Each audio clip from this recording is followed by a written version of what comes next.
Magandang gabi muli mga kapatid at ating mga kaibigan na sa ating pong pag-aaral po sa gabing ito, ano po? Sa ating pong mga kakabsat na imbang garabi, kada kayo amin kakabsat, sa ating pong mga igsoon, maayong gabi sa inyong tanan, mga igsoon, sa ating pong mga kapatid dyan sa may Bicol, marahay marahay na banggi sa Indogabos. Diyos marahay na banggi sa Indogabos. Tagatapos po sa mga taga Pangasinan, Masantos Salabi, yung po mga taga Carabao Island, Mayad ng gabi, at siyempre dito po sa taga sa amin, Maya Pabay, Kikawan, Kapatad, at kakatamong Kalguran, ang kayabi king kikatan pamagara. Kagabi po lang gabi, namatay po si kapatid na Ferdy Dionisio sa pungkahan dito sa Angeles City South Side Church of Christ.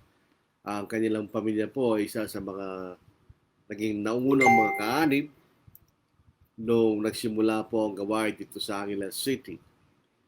At yung kanilang pinakalolo, si Brother Jose Simpao, siya naging aming matagal na tagapaglinis at tagaayos at taga-maintain ng aming church building. So sila po ay matagal na ng kaanib dito po sa kongregasyon sa Angeles City. Ang kinamatay po niya ay cancer. Ano po. Inaasahan na po namin ng kanyang pagpanaw dahil sa matagalan niyang pagkakasakit.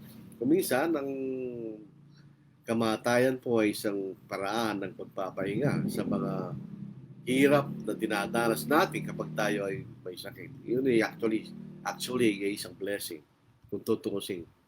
At lalo na kung siya po isang Kristiyano, siyempre tayo nagtitiwala na siya nasa mas magandang kalagayan kaysa kung siya nanatili sa mundong ito na punong-puno ng sakit at pagkakahapisan ng katawan. So, ito po ay malungkot sapagkat siyempre, from our point of view, hindi na natin siya makasama. Pero from his point of view, yun po ay isang blessing sa pagkatapos na siya sa kanyang gawain sa mundong ito at siya'y nasa pag-aaliw sa sinapupunan ni Abraham. So ating pag-aaralan po ay isang katanungan. Sino maaaring suportahan ng local church? Who could the local church support? Ito ay para ba isang pagkatanong na kuminsan dapat alam na natin ang sagot. Sapagkat ito ay basic kung tutuusin. Pero kung minsan hindi rin malinaw. Dahil may mga kagawian na hindi katulad nito. So ito pong tanong na ito ay mahalaga sapagkat ito ay isang scriptural question na dapat nating bigyan pansin at sagot galing po sa banal na kasulatan. Hindi sarili nating sagot. Walang pakialaman Diyos sa sagot natin. Ang pinakikialaman ng Diyos ay kung ano kagustuhan niya sa mga bagay na ito. Who could the local church support? Alam po natin at maliwalag sa atin na ang isang local church ay mayroong pananalapi. Meron siyang church treasury. Ano po? Dahil ito ay isang institusyon na may gawain at kahit anong institusyon na may gawain ay nangangailangan ng pananalapi. Kaya ang Diyos po alam niya yun. Sapagkat binigyan po ng Diyos ng gawain ng ang iglesia, ang local church. So, binigyan rin niya ng paraan ng paglikom ng pananalapi. Dito po sa unang Korinto, unang sulat ni Pablo, sa mga taga-Korinto, ito ay palagi nating ginagamit. At ito tama, sapagkat ito ay nakasulat. Ito po ang ating mababasa. Ito po sa ang Biblia, 2001 o 2000, ano po. Walang title po itong aking. Ngunit tungkol sa umbagan, para sa mga banal, ay gawin din ninyo gaya ng aking itinalagubilin sa iglesia sa Galacia. Doon sa lumang ang Biblia, tulad ng ipinag-utos ko sa mga iglesia sa Galacia. Tuwing unang araw ng sanglinggo, ang bawat isa sa inyo ay magbukod at maglaan ayon sa kanyang makakaya o doon sa lumang version ayon sa kanyang iginiginhawa. Mas gusto ko po yun. Upang wag nang gumawa ng mga bagan pagdating ko. In other words, ito ang paraan ng paglikom. At dahil meron silang tutulungan yung mga kapatid sa Jerusalem, so ito yung paraan maglikom ng pananalapi. So, para pagdating ni Pablo, hindi na doon pa lang sila maglilikom ngayon. In other words, maganda na kayo ngayon. So that pagdating ko dyan, handa na kayo. Yan ang sinasabi ni Apostle Paul. At ang paraan ng paglilikom ay every first day of the week ay magkakaroon po ng ambagan o abuluyan. Ganon din po sa Acts chapter 2 verse 42, ibang salitang ginamit, koinonia, fellowship. At yung fellowship is common sharing. So ito may kaugnayan po sa pananalapi. Sa Acts chapter 2 verse 42, ano po? Nanatili silang matibay sa turo ng mga apostol at sa pagsasama-sama, fellowship, at pagputol-putol ng tinapay at sa mga pananalangin. Fellowship, common sharing. Ito rin po yung may kaugnayan sa pananalapi. Nung nagkaroon po ng taggutom sa buong sanglibutan, at ang mga kapatid sa Antioch ay nagpasyang tumulong, gayon din po ang kailang paraan ng pagliliko. Doon po sa 11 kabanata ng Aklat ng Magawa o Aramid, sa Cebuano Buhat, sa verse 29, ang mga lagad ayon sa kakayahan ng bawat isa ay nagpasyang magpadala ng tulong sa mga kapatid na naninirahan sa Judea. At kanilang ginawa ito at ipinadala nila sa matatanda sa pamamagitan ng mga kamay ni Bernabe at Saulo. So yun po yung paraan ng paglilikom ng pananalapi sa loob po ng isang local church. Ito ay every first day of the week ay nagkakaroon po ng collection. So, yung po ang perang malilikom, yan ang ginagamit para sa gawain ng iglesia. Makikita po natin sa ating pag-aaral po sa banal na kasulatan, meron pong limitasyon ang paggamit sa pananalaping ito. In other words, hindi natin basta ito gagamitin. Meron siyang bigay ang Panginoon ng limitasyon ng paggamit ng pananalaping ito. Ito yung makikita natin particularly sa larangan ng pagtulong. Very, very graphic o very, very vivid, very simple, no? Makita natin mabuti ay yung pagtulong sa mga babaeng balo.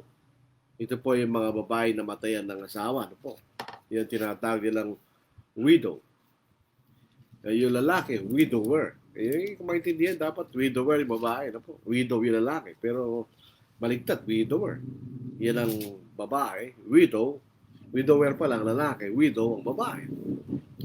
Sa 1 Timothy chapter 5, dito po sa verse 3. Parangalan mo ang mga babaeng balo na tunay na balo. Sabihin nyo, Brother Lord, wala namang pera ito. Meron. Ito ang kahalagaan na alam natin ng mga kahulugan ng mga salita. Yan po salitang parangalan or honor. Honor the widows indeed. Doon sa New King James Version. Yung salitang honor, guys, salitang timao. Hindi po timao, itong timao. Kasi omega po yun, long O. Ang sinasabi pong definition ni Vines, honor, timao, respect, hindi lang po yung respect, paggalang, material assistance to be given to widows that are widows indeed. So hindi lang po ibigyan natin silang karapatang paggalang, kundi rin naman ang pagbibigay ng tulong pinansyal. Ito rin po yung ginagamit doon sa Efeso, chapter 6. Igalang mo yung ama't ina. Hindi lang po yung respeto sinasabi doon. Material assistance sa ating mga magulang, lalo na pag sila ay may edad na. Ano po, makikita natin yun. Dito sa Ephesians 6:1, 6:2, igalang mo yung ama at ina. Honor your father and your mother. Hindi lang po yan respeto, but also, kung meron tayong respeto sa ating mga magulang, pagdating po ng panahon na sila'y mahina na at wala nang kakayahang maglikom ng kailang kakayahan ay katangangailangan, yun po ay obligasyon ng mga anak. So, yung salitang honor, igalang, parangalan, igalang salitang timao. Na ibig sabihin ay hindi lamang yung respect in itself, kundi yung pagbibigay ng material help, material assistance. Yan ang ibig sabihin ng timao. Timao, yung honor o parangalan. Alam po ninyo, meron pong ano rito, yung mga tunay na babaeng balo. Widows indeed. Ano ibig sabihin nun? Ibig ba sabihin, yung iba, yung hindi widows indeed, hindi naman talaga namatay ang asawa niya. Kasi bakit widows at widows indeed? Babaeng bao at tunay na babaeng bao. Yung bang babaeng bao siya, di tunay na namatay ang asawa niya. Hindi ang ibig sabihin. Kailangan nating malaman yan sa konteksto. Sino ba yung tunay na babaeng bao? Basahin po natin, pagpatuloy natin na po. Sa unang Timoteo, 5 kapitulo, mapapasin po natin, meron pong kalagayan yung tunay na babaeng bao. Basahin natin. Dito po sa ika-4 na talata hanggang sa ika-5 talata na ika-5 kabanata ng unang sulat ni Pablo kay Timoteo. Ngunit kung ang sino mang babaeng balo ay may mga anak o mga apo, ay bayaang matutunan muna nila ang kailang banal na tungkulin sa kailang sariling sangbahayan. At gantihan ang kailang mga magulang sapagkat ito'y kaaya-aya sa paningin ng Diyos. Pag gano'n na sitwasyon ng babaeng balo, hindi siya kasama doon sa tunay na babaeng balo. Sino yung tunay na babaeng balo? Ito po sa ika-5. Ang tunay na babaeng balo at naiwang nag-iisa ay umaasa sa Diyos at nagpapatuloy sa mga pagdaing at mga panalangin gabi at araw. So yung tunay na babaeng bao, ito yung namatay ang asawa niya at siya nag-iisa at wala na siyang maasahan na tutulong sa kanya. Yun po ang tunay na babaeng balo. Maaring meron siyang mga anak, pero hindi sila natutong gumanti sa narapataparan sa kanya magulang. Kung tunay babaeng balo yun. Pero kung may babaeng balo na namatay ang asawa niya at may mga kamag-anak siya, apo o mga anak na tumutulong sa kanya, hindi siya kasali doon sa tinasabing tunay na babaeng balo. Dito makikita natin, hindi lahat ng mga babaeng balo ay tutulungan. Ang tutulungan lang ng local church ay yung babaeng tunay na babaeng balo. Widows indeed. Ito'y nag-iisa, wala na siyang makakasahan kundi ang Diyos kanya. At ito po ay merong katangian o qualifications. Lumundag tayo sa kasyam na talata hanggang sa ika-10. Isama sa talaan ng babaeng balo, ito po yung sitwasyon na ito'y regular help. Parang support doon sa isang babaeng balo. So regular help, hindi ito yung one-time na pagtulong. Sabi nito, isama sa talaan ng babaeng balo kung siya'y 60 taong gulang pataas, 60 years old and above.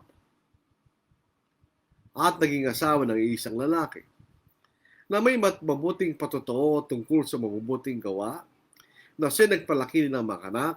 So, kailangan may anak siya at nagpalaki siya. Kailangan ba lumabas sa kanya? Hindi. Basta nagpalaki siya ng anak. Ito'y adopted o ito'y natural na anak. Hindi mahalaga. Na siya'y nagpatuloy ng mga panauhin o hospitable sa kanyang tahanan, naghugas ng mga paan ng banal, that's hospitality. Dumamay sa mga naghihirap at itinalaga niya ang sarili sa paggawa ng mabuti sa lahat ng paraan. Yun ang dapat itala at tulungan. Tingnan niyo, merong babaeng balo na hindi dapat tulungan. Yung may tutulong sa kanya, pangalawa ito sa 11.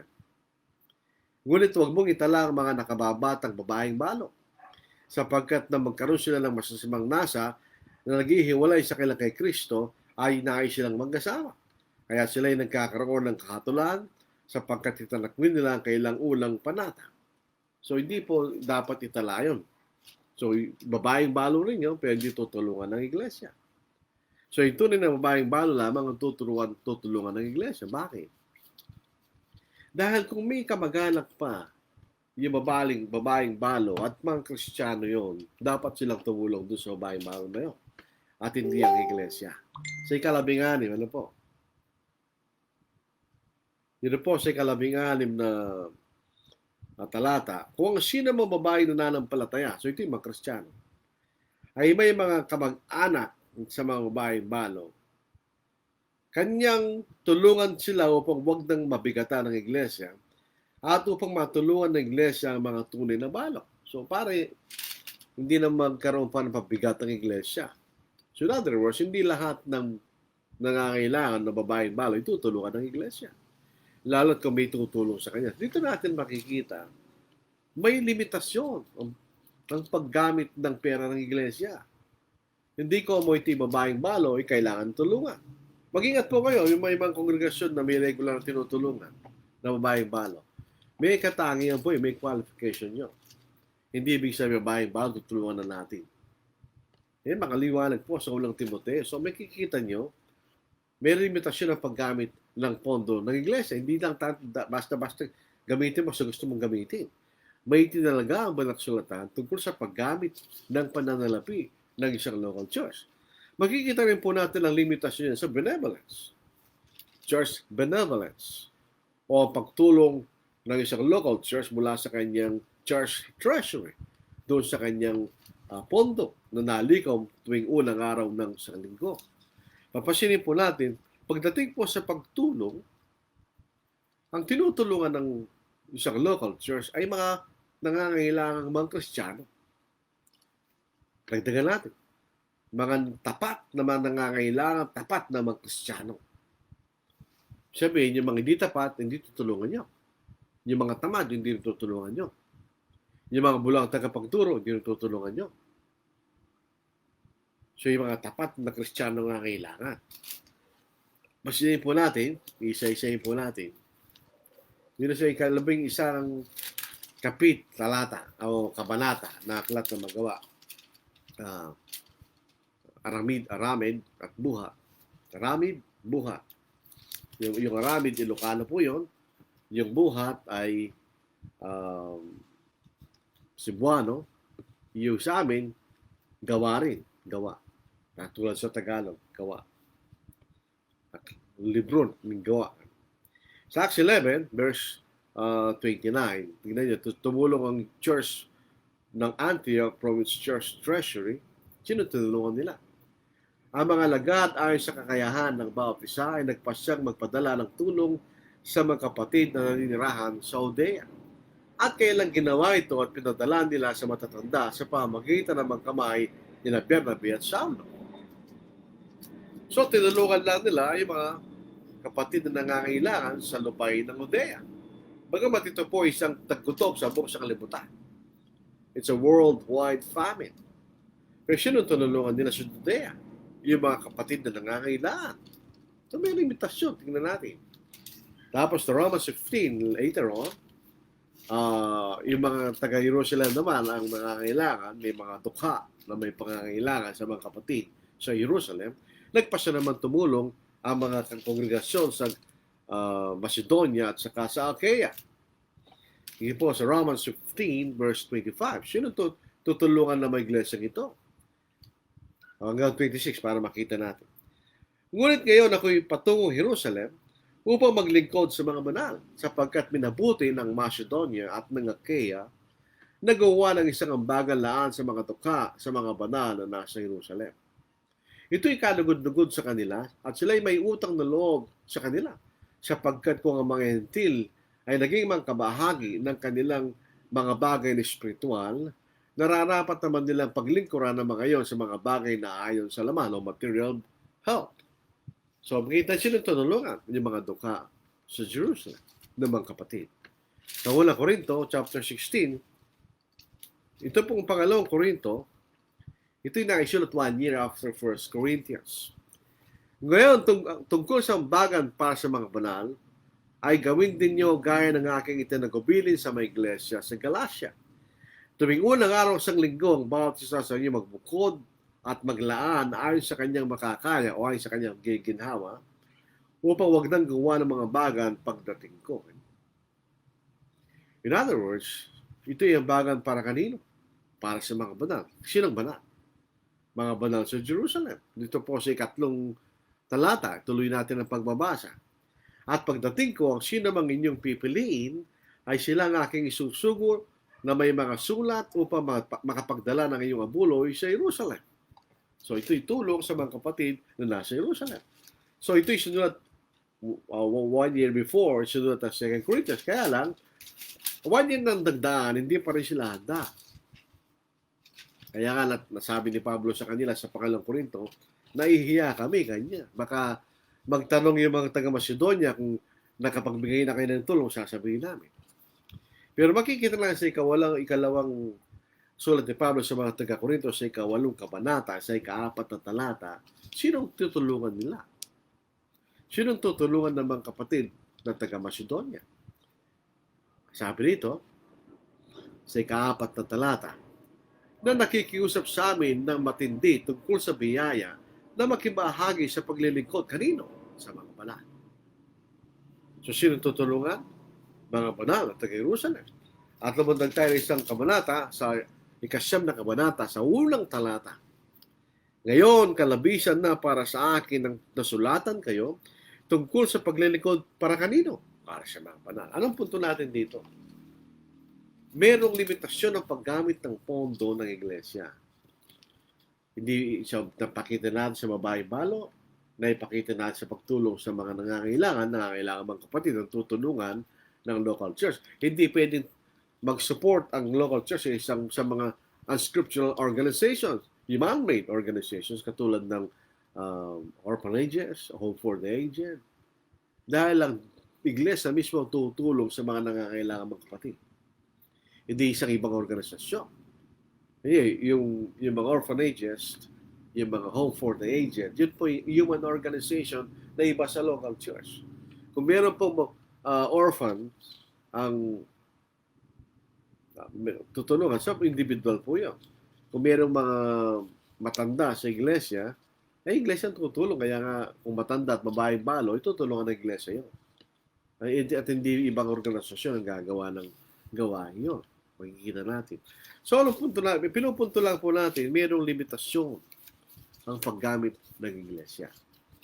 Ngayon, ang ating main point dito ay sa evangelism kasi pinag-uusapan support, not benevolence. Who could the church support?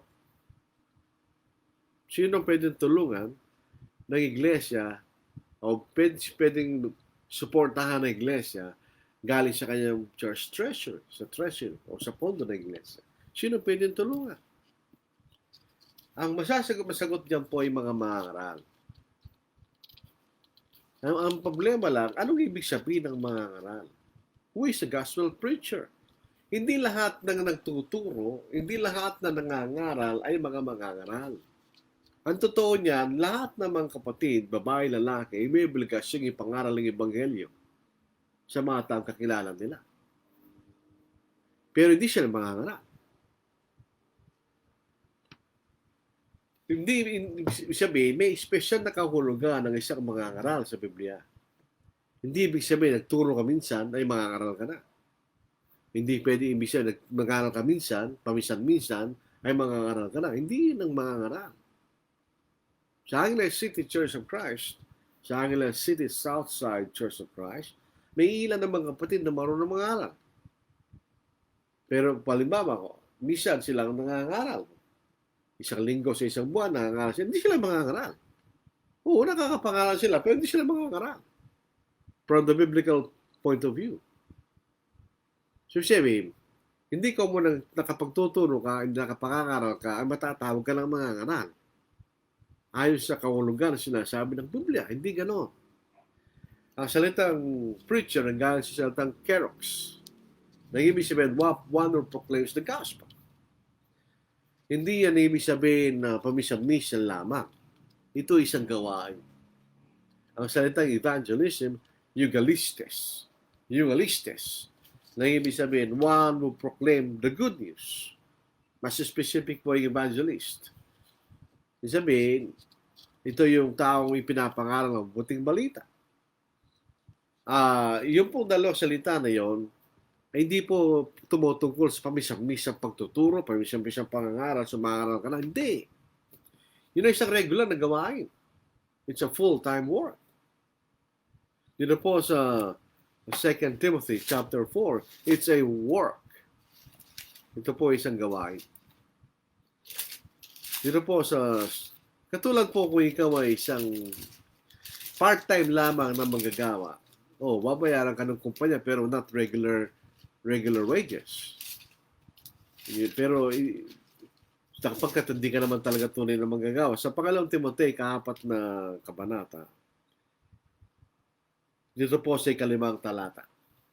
Ngunit ikaw ay maging matino sa lahat ng mga bagay, magtiis ka ng mga kahirapan, gampanan mo ang mga gawain ng isang ebangelista, ganapin mong lubos ang iyong ministeryo o ang iyong paglilingkod.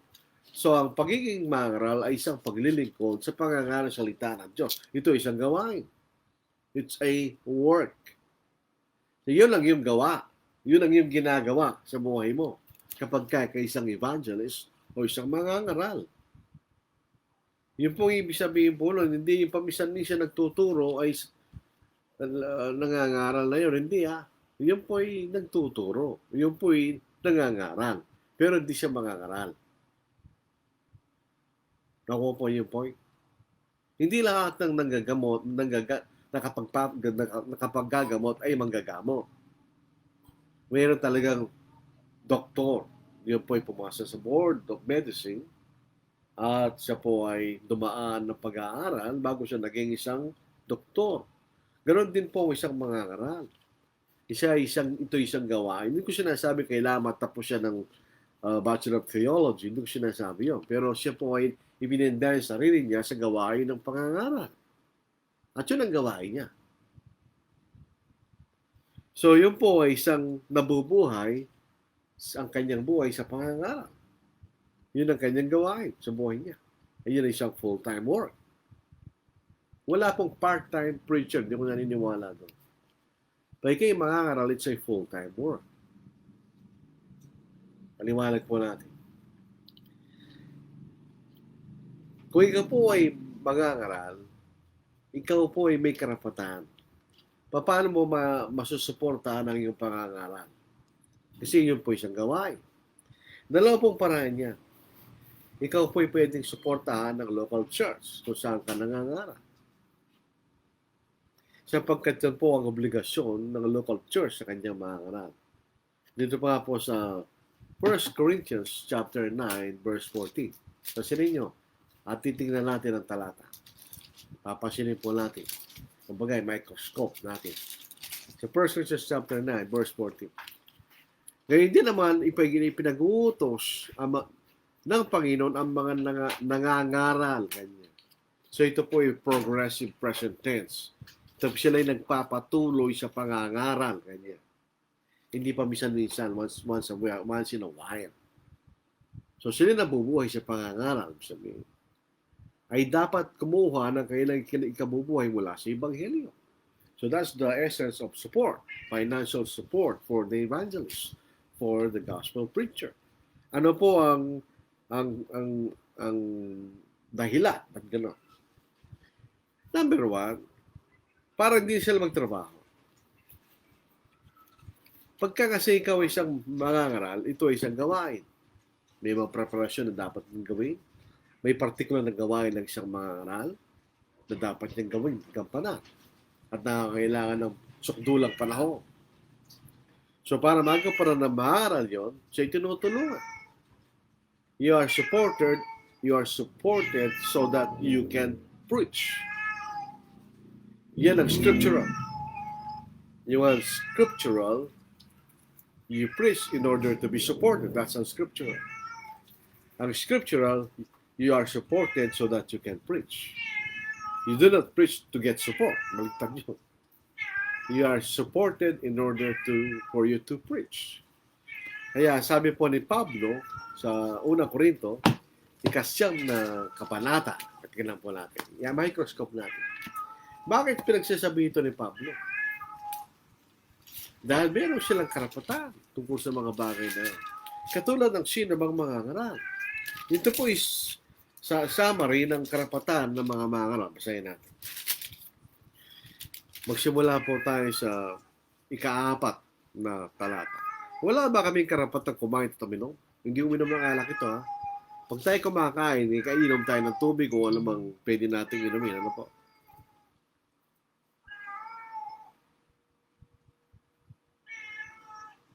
Ano po? Basahin natin. Meron po nag-text. Basahin po natin. Tuloy pala natin. Wala ba iso? Wala ba silang karapatang kumain? Pangalawa, wala ba kaming karapatan na magsama ng isang asawa gaya ng ibang mga apostol at ng mga kapatid ng Panginoon at ni Cephas? So alam natin si Pedro may asawa. Wala ba kaming karapatang magkasama ganyan? Ika-6, o kung lamang ba si Bernabe ang walang karapatang uminto sa paghanap buhay? In other words, by necessary inference, ibang mga mangaral at ibang mga apostol, hindi sila naghahanap buhay. In other words, kami ba walang ganun din karapatan kanya sapagkat si Pablo ay isang mangaral at si Bernabe isang mangaral. Tapos sa ikapito, sino ang naglilingkod bilang isang kawal sa sarili niyang gastos? Meron naman tayo nakita sundalo na ginagastosan niya kanyang pagiging sundalo. Ano? Sino ang nagtatanim ng ubasan at hindi siya kumakain sa bunga nito? Sino ang nag-aalaga sa kawan at hindi umiinom ng gatas ng kawan? In other words, kami ay nagpapagod para sa inyo sa larangan ng pananampalataya. Wala ba kaming karapatan na umani ng inyong material na bagay? So meron siya ng karapatan to support ng local church. Yun ang dahilan bakit you are supported para yung panahon mo ay matatalaga sa gawain ng pangangaral at pag-aaral ng salita ng Diyos. So dapat naman pag tayo tumanggap po ng support sa local church, ay may kailangan itaon mo panahon mo sa pag-aaral ng salita ng Diyos para kayo makapangaral na maayos ng salita ng Diyos. Yun po ang ating makikita. Ito po isang full-time work. Pasinin po yung mga apostol, ano po? Yung mga apostles. Yung po mga apostles, nung nagkaroon po ng problema sa pagtulong sa mababaeng balo sa Acts chapter 6, sabi ko, pumili kayo ng 7 tao kanya. Para kami huwag kayong maistorbo. Ano ba talagang gagawin nila? Ano para hindi sila maistorbo sa ano? Tignan po niyo, basahin natin. Sa gawa, sa ika-6 na kabanata, sa ika-4 na talata. Microscope natin. Samantalang kami bilang aming bahagi, saang balong bahagi? Bahagi ng gawain ng Panginoon. Ay mag-uukol ang aming sarili sa pananalangin at sa paglilingkod sa salita. Yun ang trabaho nila. To prayer, para sila po ay magkaroon ng matinding at tapat na relasyon sa Diyos. At upang sila ay makapangaral. Para maituon nilang kailang panahon sa pangangaral. So hindi natin pala dapat istorbuhin na mga mangaral sa kailang gawain. In other words, may ibang particular na dapat gawin sa loob ng iglesia na walang kaugnay sa pangangaral, gawin ng iba, hindi ang mangaral. Kasi yun ang kanyang itutuon ng kanyang panahon doon sa kanyang gawain. Itutuon niya ang kanyang panahon sa pag-aaral. Sa 1 Timothy chapter 4. Basahin po natin. Kaya kayong mga mangaral, tayong mga mangaral pala, kasama po ko doon. Kasama sa ating, hindi lang po yung pagtayo sa pulpito ang trabaho natin. Pati yung preparasyon, pag-aaral ng salita ng Diyos. Trabaho natin yun. Kasi paano tayo makapagtuturo ng maayos kung walang kulang ang ating kaalaman sa banal na kasulatan. Sa ika-4 na kabanata ng unang sulat ni Pablo kay Timoteo, sa ikalabing isa at ikalabing tatlong kabutalata. Sa ikalabing tatlo. Hanggang sa dumating ako, bigyan pansin mo ang kayagang pagbabasa sa kasulatan at pangangaral at sa pagtuturo. Hindi ko gusto isalin na ito.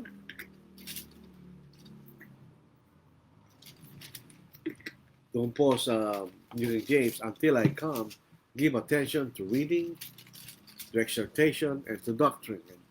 Bakit nauna yung reading? Yun ang pundasyon para makapangaral ka eh. Makapag-aral ka. So yun ang gawain. Kaya makita mo ang gawain ng mga nag-aaral para makapangaral siya. Dito rin po sa pangalawang Timoteo, sa ikalawang kabanata, sa 15 talata. Pagsikapan mo umarap na subok sa Diyos. Manggagawa ka lang alamang dapat ikahiya na gumagamit ng wasto sa salita ng totohanan. Marunong tayo sa salita ng Diyos. Nagagamit natin sa wastong paraan ng salita ng Diyos. Hindi natin pinapalipit o maling tinuturo natin. Kailangan mag-ingat tayo sa ating turo. Sa 1 Timothy chapter 4 verse 16. Paano ka makapag-iingat sa pamamagitan ng masusing at tapat na pag-aaral na salita ng Diyos? Di ba? Yun ang sinasabi sa Banal Sulata.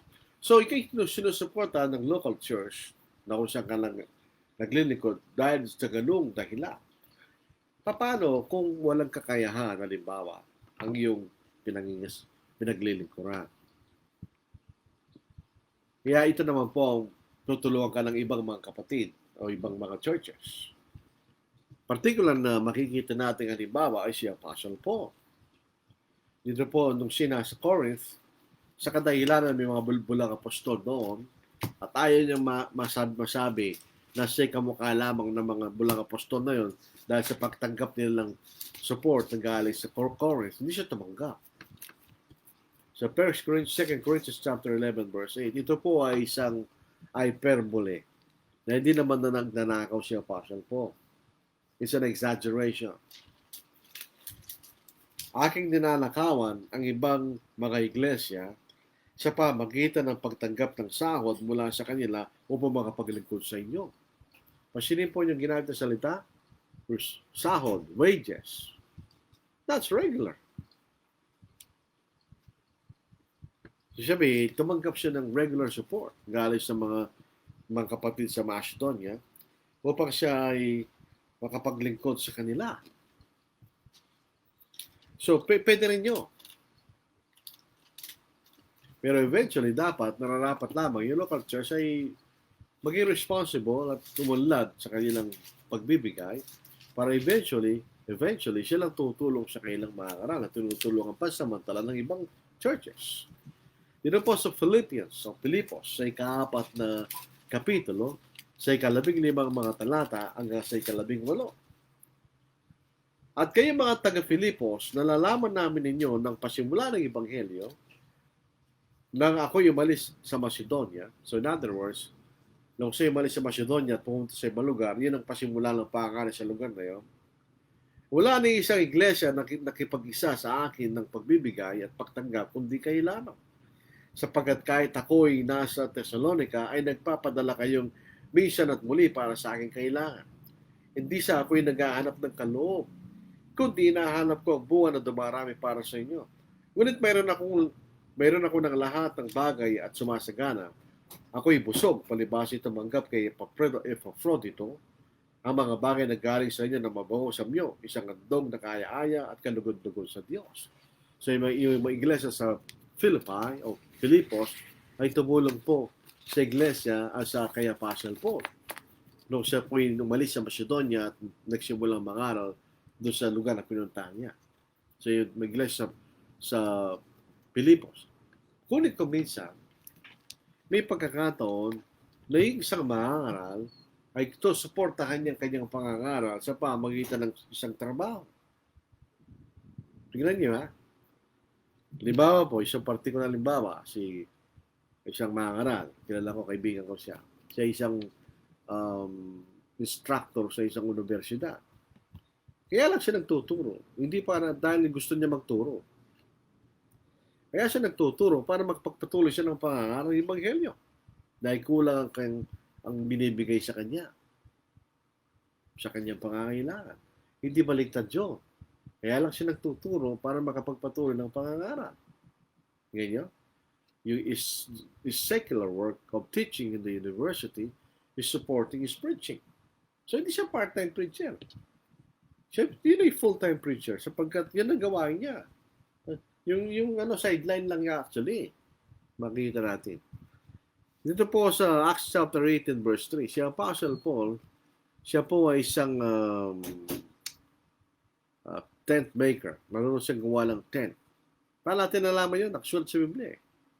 Yan pala yung trabaho ni Apostle Paul. Basahin natin. Sa Acts chapter 8 and verse 3. Siya po'y nasa Corinth. So, hindi siya tumanggap ng support sa Corinth. Siya nagtrabaho instead. Hindi dahil sa wala siyang karapatan. Sa ikatlo, at dahil ang hanap buhay nila ay tulad din sa kanila, tumuloy siya sa kanila at sila magkakasamang nagtrabaho parehong paggawa ng toda ang hanap buhay nila. So si Apostle Paul ay naggawa ng toda, tent maker, it's a tent maker, para makapangaral siya sa Corinth. So yung kanyang tent maker is supporting his preaching. At kasama rin po ng support na galing sa ibang lugar, sa Macedonia. So, tingnan niyo, nagtrabaho siya Apostle Paul doon. Hindi siya tent maker, siya preacher, supported by his tent making. Ang kanyang hanap buhay bilang isang manggagawa ng tolda, ang paraan para makapagpatuloy siya sa pangangaral. So, ano si Apostle Paul? Siya isang mangangaral. O, gumagawa nga po siya ng tent para lang siya makapagpatuloy sa kanyang pangangaral. Yun ang pamakita natin. Nung sinasa Thessalonica, sapagkat marami sa mga taga-Thessalonica ay mga tamad, lazy. Si Pablo ay di tumanggap ng support sa Thessalonica. Bakit? Hindi dahil sa wala siyang karapatan. Pero siya nagtinuturo niya yun eh. Kaya lang, gusto niya bigyan ng maaral itong mga kapatid na tamad. So 2 Thessalonians, sa ikatlong kabanata, sa mga talatang ikawalong, kalabing dalawa. 2 Thessalonians, chapter 3, verses 8 to 12. Hindi kami kumain ng tinapay ng sinuman ng walang bayad. Bisa, hindi kami humingi kanya. Kundi sa pagpapagal at hirap ay gumagawa gabit araw upang kami huwag maging pasanin sa kanino man sa inyo. Hindi dahil sa kami walang karapatan, meron. Kundi upang magbigay naman ang aming mga sarili sa inyo bilang huwaran na dapat tularan. Ano ang problema ng taga-Thessalonica?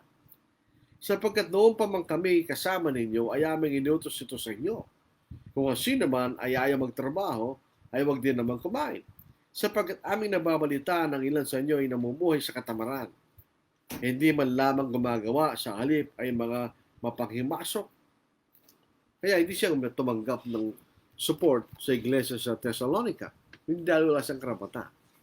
So may pagkakataon na gano'n. Minsan may mga mangaral, they would do secular work in order to be able to preach. Full-time preacher pa rin yun. In other words, kung siya preacher na sa kongregasyon, yan ay kanyang responsibilidad as a preacher of that congregation. So dapat gawin niya ang responsibilidad niya to regularly preach and teach doon sa kongregasyon kung saan siya naglilingkod. Kaya, pumunta po tayo sa 1 Timothy. Meron ding elders na tinutulungan. Dito po sa 17 to verse 18. Ang matatanda na namamahalang mabuti ay turing na may karapatan sa ibayong karangalan, Timao.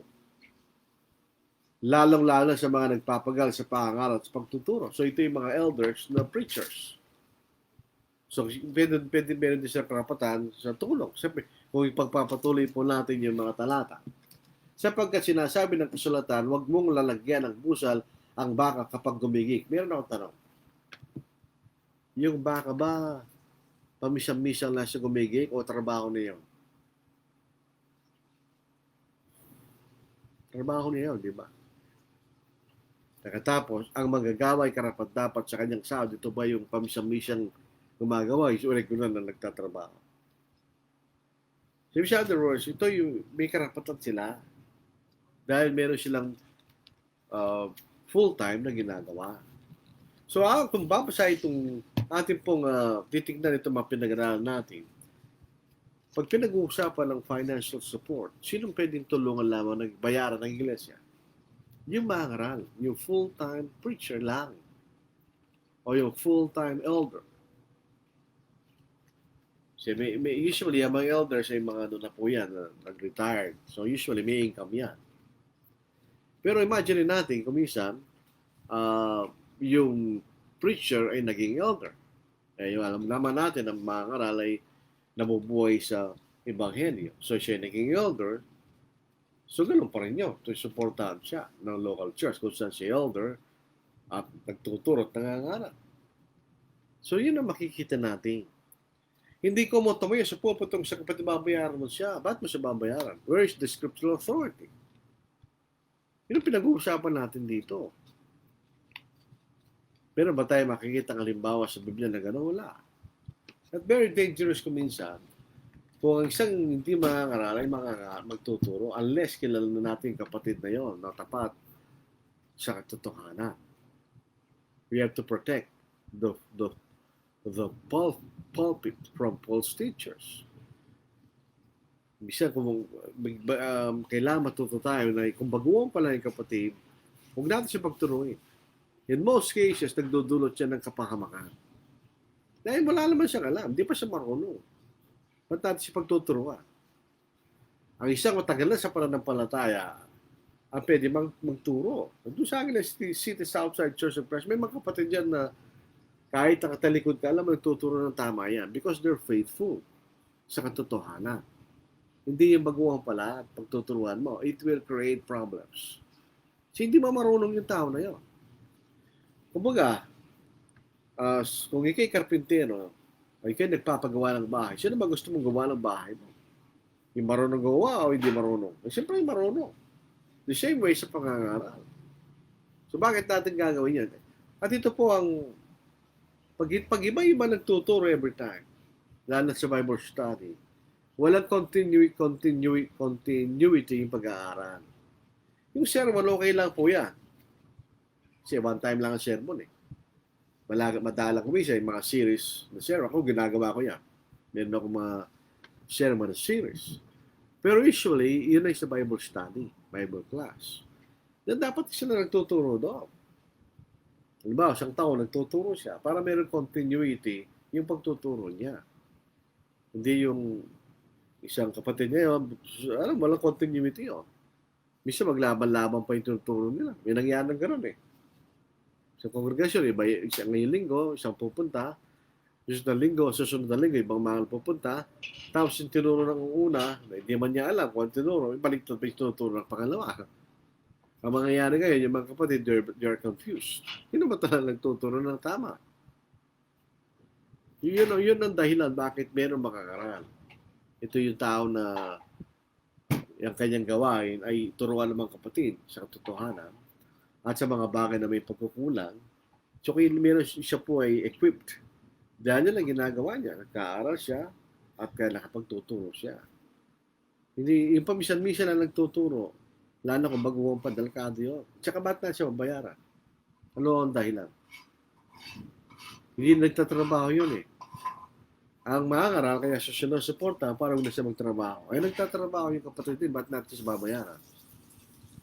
Yun po ang problema na kumisa, hindi natin binibigyan pansin. Ang mga bagay natin ginagawa sa local church, dahil mga matagal lang ginagawa, so tama yun. No. Kahit na matagal pang ginagawa yan, it doesn't necessarily mean na tama yun. Ang tama ay kung anong tinuturo at pinag-uutos ng banal na kasulatan. Huwag natin sabihin ito'y practice. So what kung practice yun? Maraming practice na mali.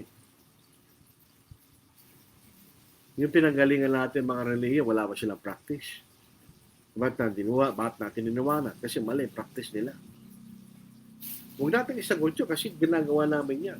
It doesn't, yung ginagawa natin doesn't necessarily mean na yun ay authorized.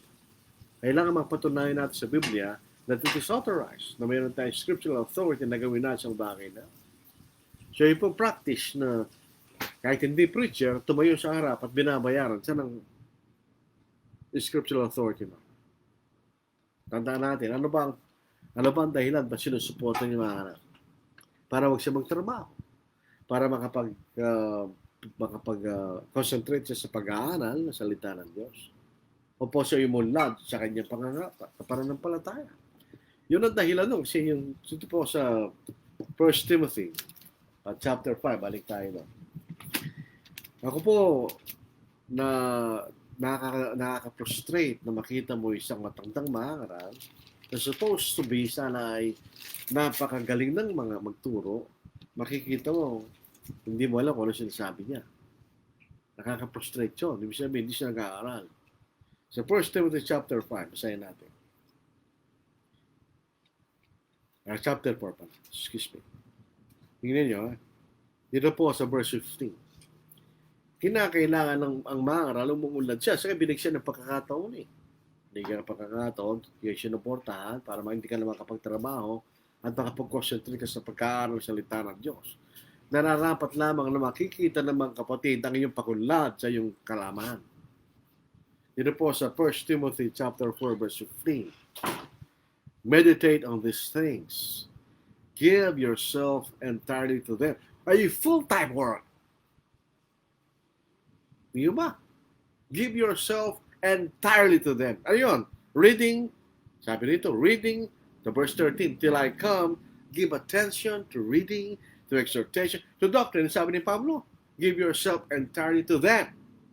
Ano yung tawag mo doon? Part-time, full-time. Tagatas tuloy natin, that your progress may be evident to all, para makita ng mga kapatid at ng lahat ang iyong pagunlad sa iyong pananampalataya at sa iyong kaalaman sa Biblia. Yun ang dahilan, no? Bakit pabayaran mo yung pamisa-bisa ng tuturo? Ano yung saan galing yun? Wala akong nakikitang gumagawa ng gano'n kung susunod sa Biblia. Wala eh. Inimbento lang yun. Wala sa Biblia yun. Wala akong nakikita. Ibig sabihin, hindi yan na scriptural. Ang tinutulungan lang at sinusuportahan yung mga anak. Period. Ito problema dyan. Bayad ka lang bayad sa mga pamisa-misa nagtuturo, yung support sa mga aral hindi umaasenso. Na dapat sa mga aral pupunta yon. Dahil yun ang karapatan ng mga aral. You are, ang tawag doon, yung perverting the gospel. Pinapalipit natin yung kahulugan ng support at layo rin ng support. Pinapalipit natin. Hindi dapat yun.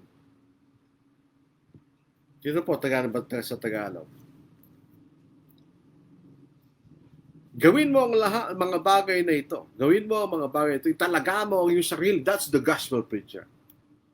Italaga mo ang iyong sarili sa mga ito upang ang iyong pagunlad ay makita ng lahat. That your progress may be evident to all. E paano ulad ang pananampalataya ng mga kapatid kung hindi umulad ang pananampalataya ng mga aral? Di ba? Sabi ng isang kapatid, a water seeks its own level. So hindi pwedeng tumaas ang tubig sa kanyang level. So hindi pwedeng tumaas ang kaalaman ng mga kapatid kung hindi rin tumataas ang kaalaman ng mga aral. That's the point. So hindi po tama 'yon. Very unfair sa mga aral 'yon. Sabi, bakit natin tutulungan? Yung paminsan-minsan nagtuturo, babayaran mo, tapos yung mga aral, hindi mo man lamang maibigay ang kanyang karapatan. Is that fair? It's not only that it is not fair, but also it is unscriptural. Wala tayong scriptural authority na gawin yung bagay na yun. Tandaan natin, lumalaban tayo sa mga kapatid na tumuturo sa di kapatid na nangangailangan. O lumalaban tayo sa mga churches na tumutulong mula sa church treasury sa mga nangangailangan di kapatid. Sabi natin, there is no scriptural authority. Balik natin, where's the scriptural authority? Nabayaran natin ang isang tao mission nagtuturo at hindi siya mangangaral. May trabaho yun eh. He is secular. May nagtatrabaho, mayroon siyang full-time na trabaho. Hindi talaga siya mangangaral. Iba naman yung mangangaral at sinusupport sa sarili niya sa pamamagitan ng isang secular work. Dahil kulang ang kanyang pananalapi. Iba yun. Tignan po natin, pag-aralan nyo. Kasi hindi lahat ng practice na nakikita natin tama. We are not bound by tradition, we are bound by the scriptures. Naaninting ako doon eh. Yung practice kasi yan. So what kung practice yun? Yung ibig sabihin kung ang practice tumutugtog na may panugtog, tama yun? Hindi, dahil wala sa Biblia. The same way. Pag hindi natin makita sa Biblia, it is scriptural. It's not scriptural. Di ba? Let's be honest and direct. Kasi sino pinaglilingkuran natin? Sarili natin ng Panginoon. Kung pinaglilingkuran natin ng Panginoon, susunod tayo sa kalooban ng Panginoon. Ganun lang po kasimple yan. So, yan po ang ating pag-aaral po sa gabi nito. Meron pa mga tanong. Meron pa mga tanong. Ito, meron pong fresh dito. Meron pa kaninang bago pang simula. Gandang gabi po, Brad. May tanong po ako sa pag-aalaala sa kamatayan ni Kristo. Okay lang ba sa dalawang kongregasyon mapunta dalawang beses din alalahan si Kristo? Dalawang beses din mag-Lord Supper? Alam po nyo, itong tanong na ito, hindi natin, wala pong specific na sagot sa Biblia. Kung dati, siyempre, dati nung ako'y noon, hindi ako pagka galing na ako sa Angeles City at pupunta ako sa isang pangalawang church, hindi na ako nag-Lord Supper. Kasi nag-Lord Supper na ako. Pero to be consistent, dapat hindi na rin ako aawit. Kasi umawit na ako kanina. Hindi na rin ako magdadasal kasi nagdasal na ako kanina. So hindi na rin ako mag-aabuloy kasi nag-aabuloy na ako kanina. Pero ginagawa ko pa rin yung ibang bagay na yun. Ba't di ba gawin yung isa? Kasi nakita ko lang baka magkaroon ng epekto sa mga kapatid na para bang hindi ka nila kasama dahil hindi mo ginagawa yun. Hindi naman po sinasabi siya lang mo gagawin yun. Kaya kung hindi mo gustong gawin yun, huwag mong gawin. It's a personal conscience. Kung labag sa kalooban mo na you observe the Lord's Supper twice or thrice, huwag mong gawin. Pero hindi naman labag sa konsensya mo, kung nag-take ka ng pangalawang Lord's Supper, saan ka nagkasala doon? Wala naman. Alam mong masama, kalalahanin mo siya muli. Eh kung gagawin ng Monday yan, mali yun. So ako, nagbago ang kaisipan kasi sabi ko, this is not a matter of faith, it's a matter of conscience. So mahala kung ano yung inisip mong tama sa bagay. So wala lamang po sagot ang Biblia doon. Ngayon, sa kongregasyon, minsan walang gagawin yun. Sa mga kongregasyon na may dalawang serve, hindi ko alam kung anong ginagawa nila. So, pwede kang kumain dalawang beses, pwede rin hindi. Tingin ko, in both cases, hindi ka nagkakasala. Depende kung ano ang iyong naunawaan o pinaniniwalaan.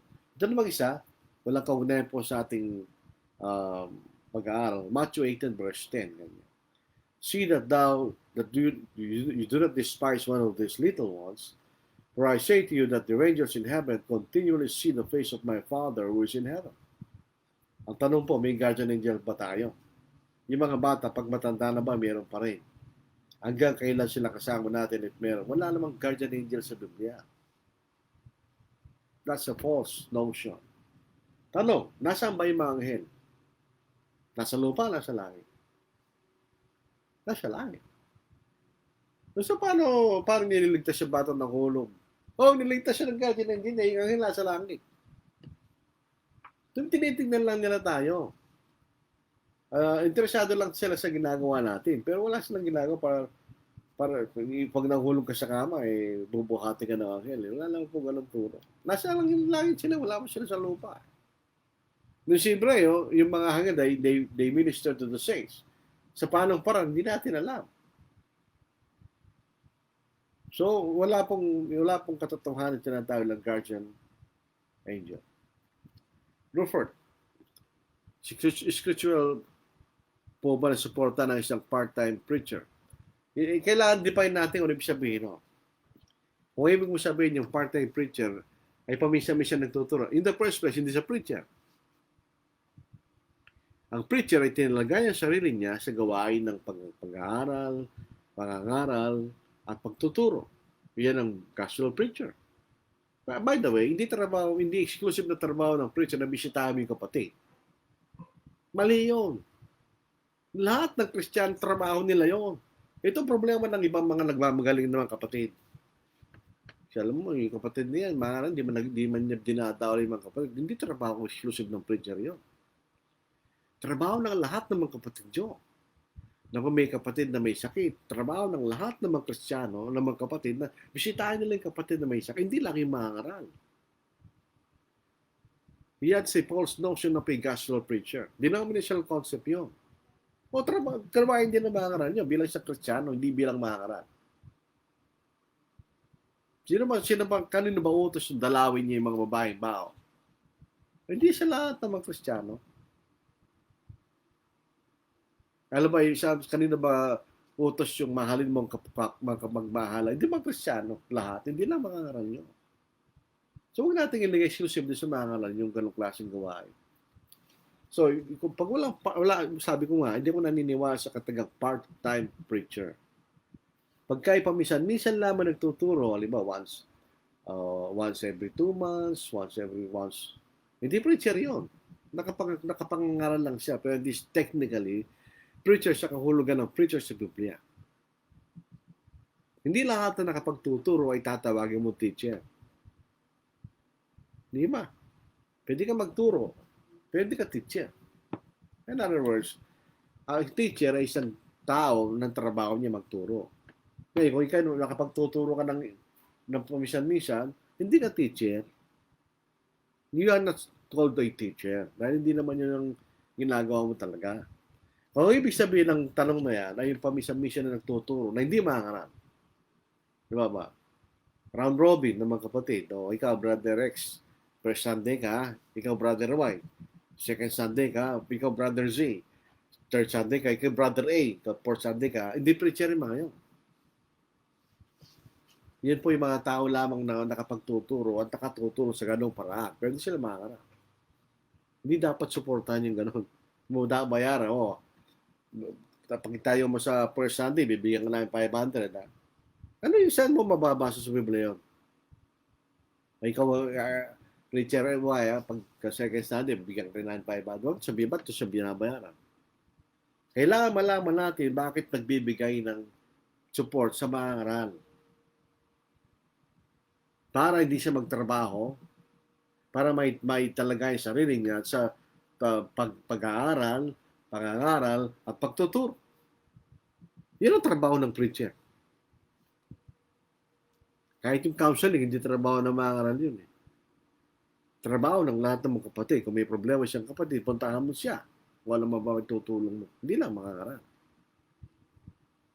Yung mga taong yung nagkikriticize sa mga kapatid na mga ngaral, hindi nila alam kung ano ibig sabihin ng mga ngaral. You have no right to criticize pag hindi mo alam Biblia.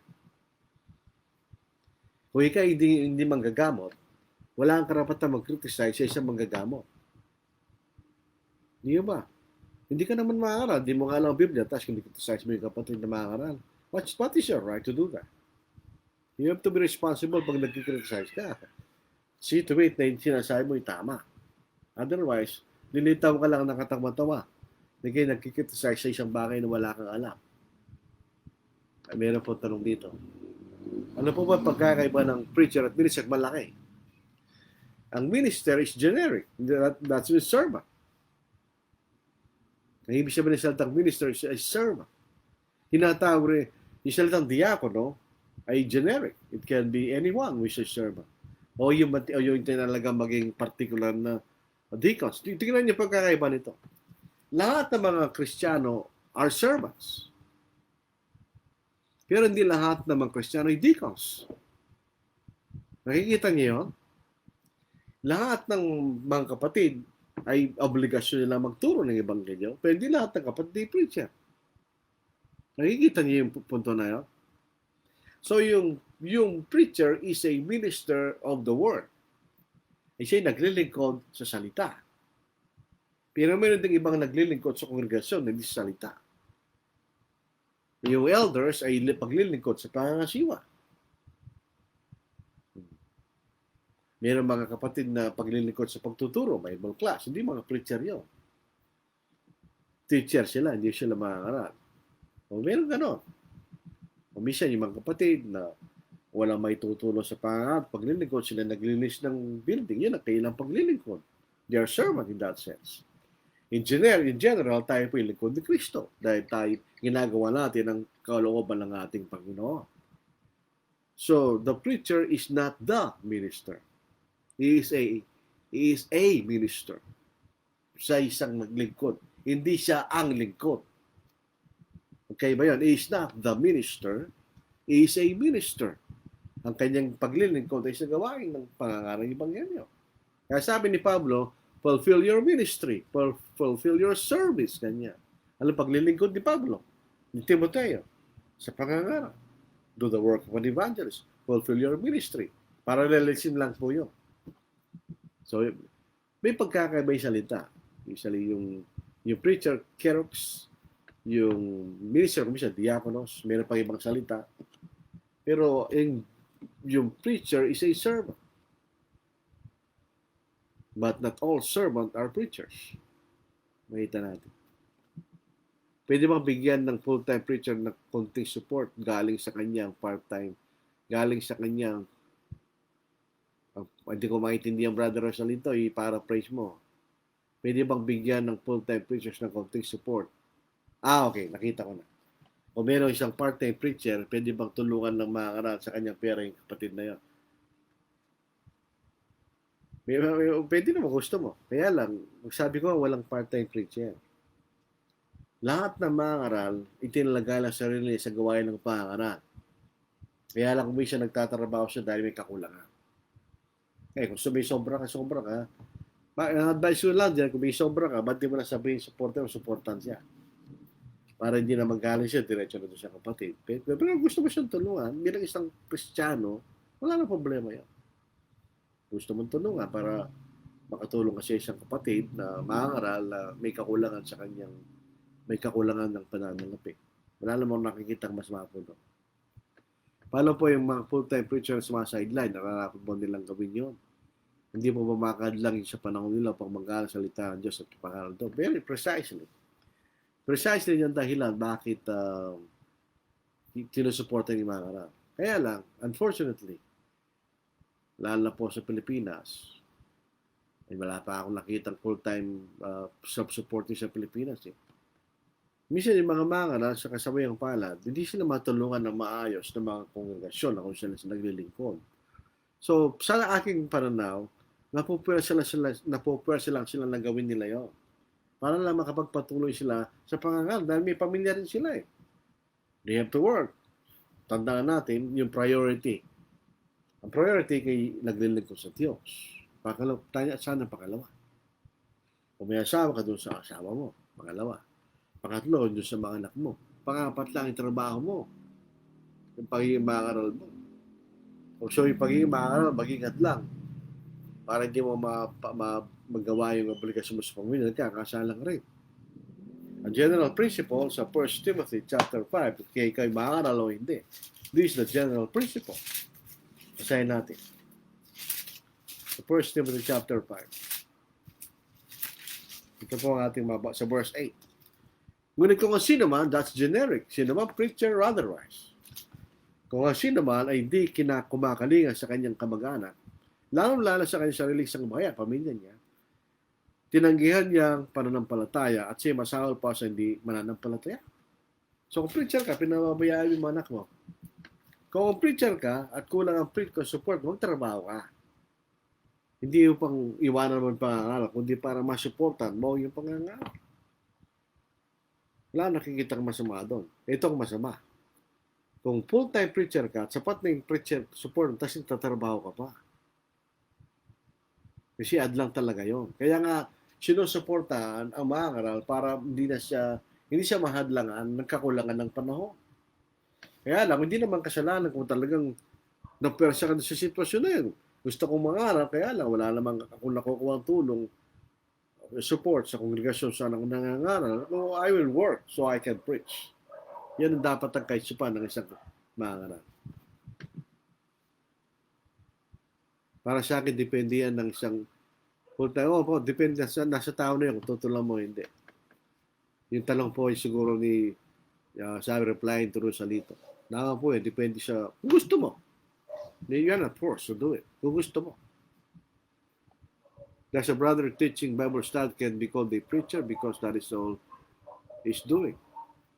Hindi, ang ibig sabihin ng preacher, ang preacher po, hindi magtuturo sa pulpito. Pwede lang naman yun ang ginagawa niya. Bago siya makapagturo sa pulpito, magpe-prepare muna siya. Yung mga Bible teacher, hindi naman, yung po sa tingin ko yan ay hindi sila preacher. Yung Bible, yung preacher, pwede siya mag-Bible teacher. Pwede lang ang Bible teacher ay preacher. Hindi siya, magaling lang yung kapatid. So, ginagamit niya yung abilidad niya doon sa pagtuturo. Pero hindi siya gano'n, hindi yan ang buong panahon niya. In other words, hindi niya tinalagang sarili niya sa gawain niyo. Once per Sunday lang yun eh. Ang preacher, 24/7 yan. Hindi lang siya nangangaral sa araw na linggo. Nagkano yan ang prospect. Yun ang trabaho niya. Hindi ganun ang trabaho ng Bible teacher. So, bakit natin susuportahan nyo? Gusto lang din gawin nyo. Nakakatulong siya. Brad, bigyan mo po ng paliwanag at tungkulan ni Puebe na maging batayan ng mga denominasyon ng pagkakadiakonisa. Bakit po pwede bang mabay siya katungkulan na yan? Hindi po. Si Pablo ang nagsabi, no? Si Pablo nagbigay ng katangian ng mga deacons. Kung pwede yung diakonesa, paano yung papaliwanag nyo? Yung salitang diakono, yung salitang deaconess, at saka yung salitang deacon, yung salitang Grego, diakono lang yun. Diakonos lang pareho yun. So makikita natin, tama ba na tawagin si Pebe na deaconess? No, walang masama doon. Kasi yun naman ang salita, diakonos. Pero depende sa context. Kasi yung mga deacons na tinalaga ay ibang klaseng deacon yun. Yun po yung deacons, sinatawag. Sila yung special na lingkod. Pero lahat ng mga Kristiyano ay diakono kasi lahat tayo lingkod ng Diyos. Di ba? Yun po sa Romans 16. Yung po, Revised Standard Version, ibang mga salin, they translated deaconess. So what? It doesn't mean that sila deaconess in an official sense. Sa lingkod lamang sa iglesia, katulad ng ibang kapatid na lingkod sa iglesia nyo. Okay, babasahin natin. Ipanagtagubulig ko sa inyo si Pebe na ating kapatid na babae, na lingkod sa iglesia na nasa Caesarea. Yung may mga ibang miyembro doon sa Caesarea, di rin ba sila lingkod? Lahat naman Kristiyano lingkod. So lahat doon ay naglilingkod sa Panginoon. So yun ang sense ng lingkod siya. Not in the sense na sa isang preacher, hindi. Meron lang siyang ginagawang paglilingkod doon sa iglesia niyo. Bilang isang babae. Upang tanggapin niyo siya sa Panginoon ayon sa nararapat sa mga banal at tulungan niyo siya sa anumang bagay na kakailangan niya sa inyo sapagkat siya na may naging katulong marami at naayos sarili. So si Pebe pasamantalang pupunta sa Roma. So bilang hospitality ng kapatid doon dahil sa isang bisita ron, tulungan siya pansamantala habang siya nasa Roma bilang mga kapatid. Hindi ito obligasyon na binibigay ni Pablo sa iglesia sa Roma, kundi sa mga individual na kapatid na nasa Roma. Natulungan si Pebe. Bakit hindi pwede maging deacon si Pebe katulad sa 1 Timothy chapter 3? Bakit? Sapagkat itong babae, lalaki lang. Maliwanag yun. Pasayin natin. Kung pwede yung deaconessa, tomboy yun. Magiging asawa siya ng isang babae, di tomboy yun. Hindi kasalanan yun. Bakit natin gagawin yun? Maliwanag, hindi naglalaban ng mga talata. So, yun yung kahulugan na salitang diakono sa ginamit kay Pebe, it's used in a general sense, katulad ng ibang mga Kristiyano. Yung deacon sa 1 Timothy chapter 3 is used in a specific sense na mga special servants sa loob ng church. Tingnan nyo, ang qualification dito, tingnan nyo, sayin natin. Ngayon din ang mga diakono, yung po isang transliteration, no? Salitang diakonos, ay dapat maging magkagalang-galang, hindi dalawang dila, hindi malulong sa maraming alak, hindi mga sakim sa masamang pagkakitaan, gayon din naman ang mga babae, ang kanilang mga asawa kanya. Verse 12, ang mga diakono ay dapat maging tig-isang asawa. Deacons shall be husband of one wife. Hindi ba lalaki yun? So wala tayong mababasang deaconess in the official sense. Katulad sa 1 Timothy chapter 3 verse 6. Pero deaconess, diakonos, in a general sense, katulad ng ibang malahat ng mga Kristiyano. Walang diaconess in an official sense sa Biblia. Ano pong maipapain niyo sa mga makakaral na hindi makakita ng support at nalalagay sa alangain ng pamilya? Ang trabaho. Tandaan natin ito, mga kapatid, ang priority ng ating sarili, Diyos, asawa, pamilya, trabaho. Kano man ang trabaho mo? I-preacher ka, yun yung priority. Diyos, asawa, pamilya, preaching. So in other words, kailangan situate kung kayo makakaral na nabibigay mo yung pangailangan ng pamilya mo. Kung hindi ka makita ng support, trabaho ka. Katulad niya, partial po. Anong gagawin mo? Ang gagawin natin kung nagugutom na yung pamilya mo? Hindi nagkasala ka rin. So kung gusto nating mangaral, pero wala tayong makitang support, we have to work so we can preach. Wala pong masama doon. Katulad niya, Apostle Paul, siya gawa ng tent. Para siya makapangaral sa Corinth. Noong napunta sa Thessalonica, hindi siya tumanggap ng support para maging halimbawa sa mga tamat na magpatid doon na magtrabaho rin sila. So, hindi ganun. Kaya si Pablo kasi, wala siyang asawa. So, hindi yung gano'ng critical yan. Sila mag-isa. So, kung ikay may asawa at preacher ka, obligasyon mo yun. So, you have to fulfill your responsibility as a husband and father. Meron katawa-tawang, ako natatawa ako, dahil katawa-tawa talaga. May isang gospel meeting na tinanong yung nagturo. Paano Brad, kung itiyan na lang ang pera mo kanya? Tapos may nakita kang kapatid na nangangailangan. Anong gagawin mo? Ibibigay ko yung pera, natitirang pera ko sa kapatid na yun. Nagkakasalang sa Diyos. Paano yung pamilya mo? Hindi rin nag-aaral ng Biblia ang kapatid na yun. Mauna yung pamilya mo, bakit iba? Yun ang unang responsibilidad mo sa Diyos. So, kung nangangaral ka nga, hindi mo naman ginagawa yung isang obligasyon mo sa pamilya mo, nagkakasala din tayo, no? So, situate, kung gusto mong mangaral, wala namang pumilit sa'yo. Kung ikaw lang gusto mangaral, at wala kang makitang support, situate na magtrabaho ka so you can preach. Ganun po makikita natin. Huwag natin baliktarin. Kaya kailangan mangangaral so that you can have the excuse to have support. Hindi po ganun. Hindi tama yun. Huwag natin gawin na atihin natin yung kongregasyon para magka-support ka. Huwag natin gawin yun. That's not preaching. Sinisira mo yung kongregasyon, imbes na palakihin mo. Ang prinsipyo ko ganito.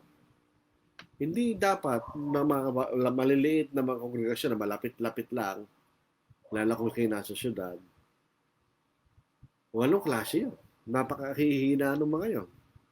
Mas maganda sa isang lungsod na may malaking kongregasyon. Bakit? Mas malakas yun. Mas marami magagawa yun. Dapat po ba tumanggap ang isang mangaral sa isang tao, iglesia, na may maling doktrina na may kinalam sa kaligtasan? Hindi po ba nararamay din siya sa kamay? Opo, wag natin tanggapin yung false teacher. Alam natin, minsan yung isang preacher nagkakaroon ng reputasyon sa isang particular na maling aral. Ba't mo siya imbitahin? Napatunayan mo nga na siya'y bulag mangaral. Hindi ba namang usapan niya, narinig mo lang, hindi mo napatunayan. Di ba usapan yun? Mga chismis lang yun eh. Pero napatunayan natin talaga nagtuturo siya ng gano'n. At mayroong mga kapatid na nagpapatunay, minsan may ebidensya sila, bakit mo pa imbitahan yun? Dinadala natin yung mga kapatid sa delikadong sitwasyon sa kailang kaluluwa. Pababayaan natin ang isang maling tagapagturo na ituro niyang kamalian niya sa kongregasyon. No? That is suicide. Kapag isang kongregasyon na hindi kaya suportahan ang pangailangan ng preacher, kasalanan ng preacher kung iwan niya kung lokal na yon at hahanap ng ibang lokal. Nasa mahangaral na po yun. Pero tandaan natin, ang sabi ni Pablo doon sa 2 Timothy, ako po, kung pagkagano lang ang dahilan, baka hindi pa ako aalis kung tapat naman yung mga kapatid. Kasi kung wala na talaga silang kakayahan, I will understand. Pero kung talagang meron naman silang kakayahan, tapos hindi ayaw lang ang tulungan, bagamat ginagawa kong obligasyon ko bilang isang mangangaral, delikado yun. Ba't naman ganun? Meron silang kakayahan na tulungan, tapos hindi ka na tinutulungan. May delikado yun. Kaya kung siya tapat sa aral, at talagang nagtatapat sila sa'yo, wala po kami magagawa. Sa panahon na ito lang ay may tutulong sa iyo. Pero pagka kami ay nagkaroon ng pagkakataon, na umulad ng aming pangumuhay, daragdagan po namin yan. Very good job. You understand. Ibig sabihin, naintindihan nila yung responsibilidad nila sa iyo, kaya talaga wala lang silang magagawa. So, ito po ang dapat nating uh, dapat nating ituro sa mga kapatid na yung tamang pagbibigay. At yung pagpapagal po natin ay kasama na rin po yun. Kung gusto mong umalis, nasa sa iyo. Pero sasagutin natin sa Panginoon, sa nakakaalam ng ating mga puso.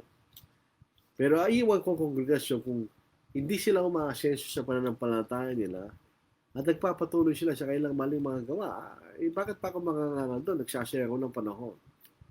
Pupunta ko sa isang lugar na matabang lupa, na handa silang tumagap sa kung anong totoo. Naalala ko lang gusto kong sabihin. Sa pangalan Timoteo, nakalimutan ko, chapter 4. Dito po sa 5 talata. Ngunit ikaw ay maging matino sa lahat ng mga bagay. Magtiis ka ng mga kahirapan. Kampanan mo ang gawain ng isang evangelista. Ganapin mong lubos ang iyong minister. Kasama na po yung trabaho natin. Minsan tayo po ay maghihirap. Titiisin natin yun. Ngayon, kung may paraan kang trabaho ka. Siyempre, lalo kung may pamilya ka. Pero hindi po sapat na dahilan na kulang ang binibigay dahil wala silang kakayahan. Ay aiwanan mo na. Iliwanagin natin. Pero kung meron silang kakayahan, at tayo kanilang tulungan sa nararapat na paraan, iwanan mo. Hindi tapat na mga kapatid yun. They do not understand responsibility toward their preacher. Na ayos sa sinasabi ng Banal na Kasulatan. Okay lang po ba tumanggap if you are invited speaker sa isang kongregasyon? Kung ikaw isang mangangaral. Bakit naman po natin iimbitahan ng isang hindi mangangaral sa isang gospel meeting? Kung gusto natin ng isang magandang aral at iimbitahin natin ng isang inisip nating magaling na mangangaral, tapat. Pag siya'y mangangaral, bigyan mo yung gagastos niya. Pupunta sa iyo, at magbabiyahe yan, kakain niya sa labas. Bakit wala ba siyang karapatan no? Pero siya isang mangangaral. Kung ako hindi man ako mangangaral at ako iimbitahin, hindi ako tatanggap ng bayad. Hindi man ako mangangaral eh. Kaya kung mangangaral ako, tatanggapin ko yun. Siyempre, gumasos ka rin. Wala ka lang may ibang pinanggagalingan ng iyong ikabubuhay kung ikaw isang full-time preacher. Dapat sana Brad, mabigyan lahat ng support para peer, pero kasi pare lang gumagawa at hindi natin magagawa yung Brad. Kahit gusto man natin sana yan, hindi pwede magkatotoo yan. Bakit? Kung ang context yan ay foreign support, ay yung mga tumutulong, iba-iba rin ang kakayahan niya. Siyempre, iba magaling magsulat, iba hindi. Paano magiging pantay yan? Pero ang talaga solusyon dyan, hindi foreign support. Ang solusyon dyan, dapat dumating ang panahon na yung mga mangaral o mga kapatid sa isang local church ay makatulungan nila yung mangaral. Kahit na mahirap, pang gawin, bakit? Wala may mabasa na nanaginip. Gawa tayo ng goal ng kongregasyon na tayo maging self-supporting. Kahit umabot yung 100 years, at least meron kang goal. Malay natin, magampanan natin, bakit yung mga denomination nagagawa nila? Hindi ba Pilipino rin yung mga yun? Kung natin sabihin may yaman sila sa atin, minsan may mga mahirap din. Pero bakit nagagawa nila sa mga ilang mga pasto? Hindi magawa sa atin.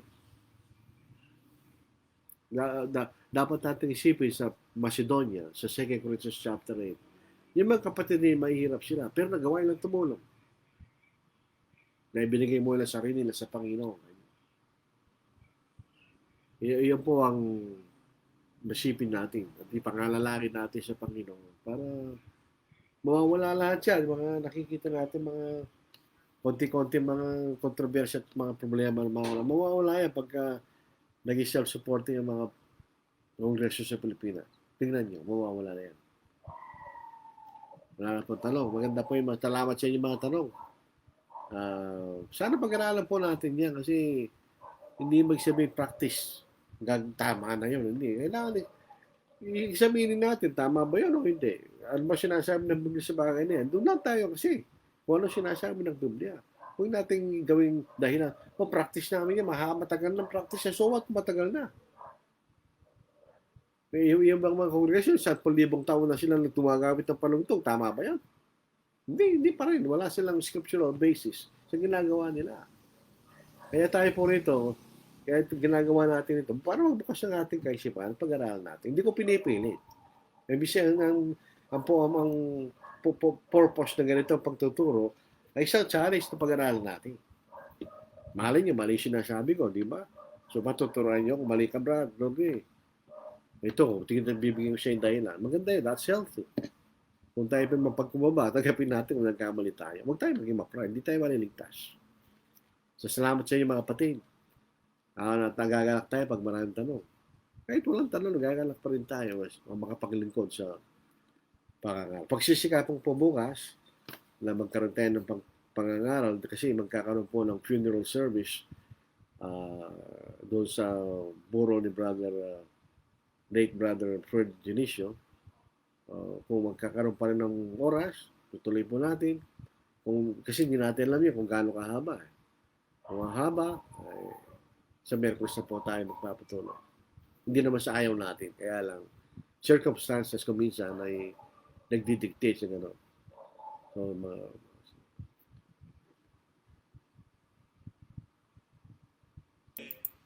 meron pa pala isang tanong na lampasan.